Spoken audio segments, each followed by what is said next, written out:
mahirap din 'tong lagay ni Rimulya, itong bilang ombudsman. Unang-una, 'pag hindi niya 'pag si Saldico hindi nila napauwi sa Pilipinas, galit ang tao diyan. Ah, 'Pag si Romualdez naman hindi nakasuhan, lalong galit din ang tao diyan. 'Pag kinasuhan mo naman ng mababa lang na kaso, halimbawa, gross inexcusable negligence, hindi rin kumbinsido ang tao na gano'n lang ang kaso kay Romualdez. Ang problema, wala namang mga ebidensya laban kay Romualdez, o papaano 'yan?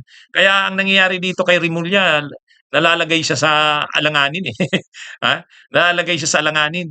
Kailangan niyang pahupain ang galit ng tao, pero anong gagawin niya? Paano niya kakasuhan si Romualdez, walang mga ebidensya laban dito.